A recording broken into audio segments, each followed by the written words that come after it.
On a clear night in Manitoba, you may see all sorts of things in the sky. Planes, birds, perhaps even a UFO. Yeah, it seems our province is a hotspot for unidentified flying objects. Over the years, thousands have been reported for again, a number of years that have been logged, and some are truly bizarre. CTV's John Hendricks joins us now in our studios. Now, John, I know you've been sifting through a lot of UFO reports. What's the ratio of Chinese lanterns to actual unidentified flying objects? Well, Marilee, it is higher than you might think. There are more and more reports of UFOs being made each year. Now, most are later identified, but some simply can't be easily explained.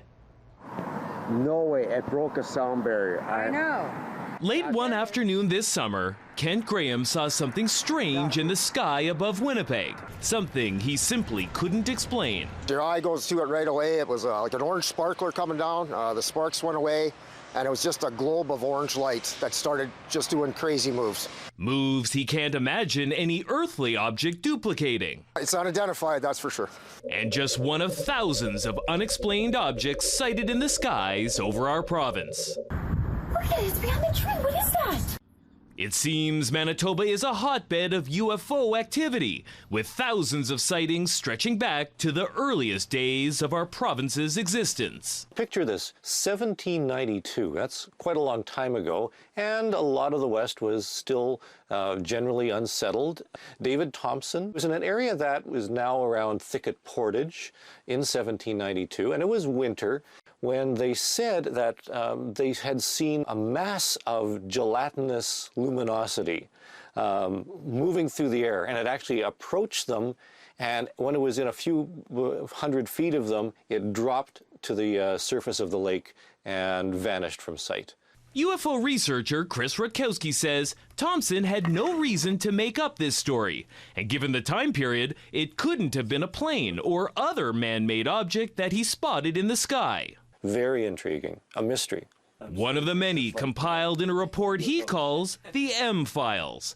Another favorite chronicles a strange encounter between a cube-shaped UFO and a group of children in Thompson on June 30th, 1967. As they were playing, this wind came up and this object appeared in the sky, and one of the girls who was closest to it started being sucked up into the sky by this whatever it was. And they actually had to grab her legs and pull her back down to the ground to keep her from flying off and being abducted by a flying cube. The incident was witnessed by the girl's father, the object by the mother, and neither one had any motive to lie about it.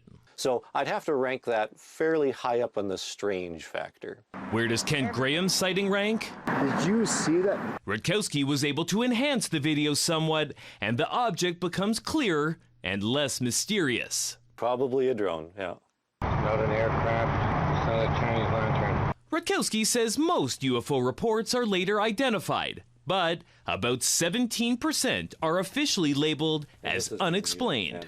After being involved in this for more than 30 years, there is a real phenomenon. I can definitely say there's a real phenomenon. It's not something that's made up. It's not hallucinations.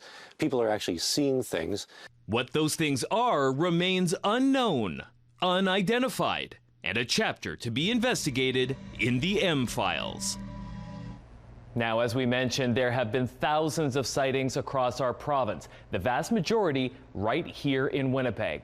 There have been 767 UFO sightings in Winnipeg, tops in the province. Carman had the second most with 53.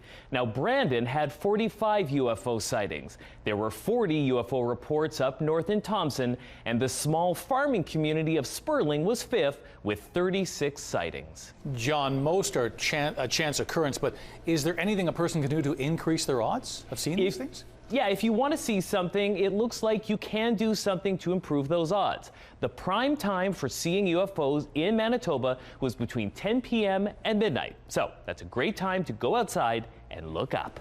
Perfect. Thanks, John.